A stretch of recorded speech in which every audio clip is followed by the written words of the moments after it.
अच्छा, एकादशी महारानी कैसे उत्पन्न हुई है जानते हैं आप लोग? नहीं जानते हैं ना?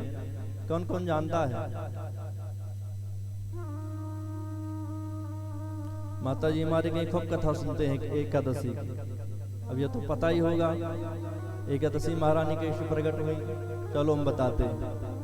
अच्छा, एकादशी का व्रत कौन रहता है ये बताइए, हाथ उठाइए। बस 4-5 लोग रहते हैं हाँ एकादशी के व्रत। अच्छा, एकादशी के दिन चावल कौन खाता है ये बताइए। कोई नहीं खाता चावल? वो भैया हाथ उठा दिए, हाँ चावल खाते हैं। अरे राम राम, आप भी हाथ उठा दिए, चावल खाती हैं क्या? एकादशी के दिन चावल नहीं खाना चाहिए, निषेध माना जाता है। और हो सके तो एक दिन पूर्व ही चावल को त्याग देना चाहिए, चावल छोड़ देना चाहिए, चावल का प्रयोग नहीं करना चाहिए रात्रि से ही। और जब एकादशी व्रत आपका पूर्ण हो जावे, आप द्वादशी में आइए तो उसी चावल से फिर आप पारण करिए, चावल को खीर वगैरह बना के पारण करिए, वो महत्व है।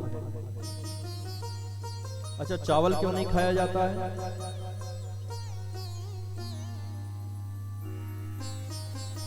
इसका भी कारण है। हाँ,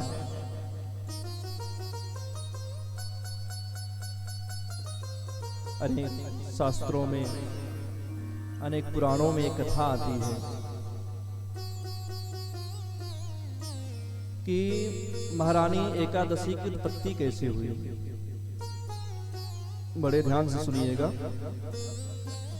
क्योंकि आज एकादशी है। थोड़ा एकादशी के महात्म को हम सभी श्रवण करते हैं। प्रचलित कथाओं के अनुसार भगवान विष्णु के शरीर से एक कन्या प्रकट हुई जिसने मूर नामक राक्षस का वध किया। और भगवान नारायण जब वो कन्या प्रकट हुई और राक्षस का वध किया, उस कन्या से भगवान नारायण प्रसन्न हो गए और उस कन्या का नाम रख दिए एकादशी। आपने राक्षस का वध किया है सूर नामक, जाओ जितने भी इस पृथ्वी पर पाप छुपे हुए हैं सभी को मार डालो, सभी का वध करो। अब वो एकादशी महारानी सभी पापों का वध करने निकली। कुछ पाप जाकर चावल में छुप गए। अब पापों का वध करते करते एकादशी महारानी आ गई चावल के पास में। चावल से भी पूछी कि आपके चावल में तो कोई पाप नहीं, बता दो, मैं पाप को नष्ट करने के लिए ही अवतार धारण करी हूं।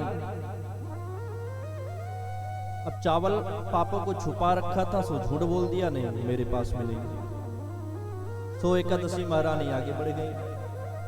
अब कुछ दिनों बाद जो पाप छुपे हुए थे वो चावल से निकले, सो फिर अधर्म होने लगा इस पृथ्वी पर। एकादशी महारानी के पास में सूचना गई। एकादशी महारानी ने कहा, अभी तो पापों का वध किए थे और ये पाप कहां से आ गए। तो एकादशी महारानी ने फिर पता लगाया कि चावल में पाप छुपे हुए हैं।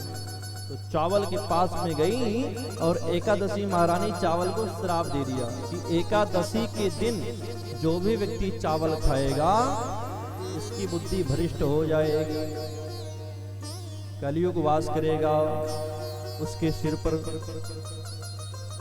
तो इसीलिए चावल का निषेध है, चावल नहीं खाना चाहिए, न चावल का दान करना चाहिए एकादशी के दिन।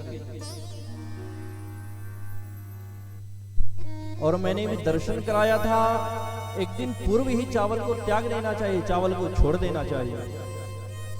नहीं तो समझ लो जो फिर व्यक्ति चावल खाते हैं सब फिर दिमाग में उनके कलयुग वास करेगा, बुद्धि बलिष्ठ रहेगी फिर। पर ठीक से बुद्धि काम नहीं करेगा, हाँ, इसलिए चावल नहीं खाना चाहिए। और पुनः एकादशी महारानी पापों का वध करती है।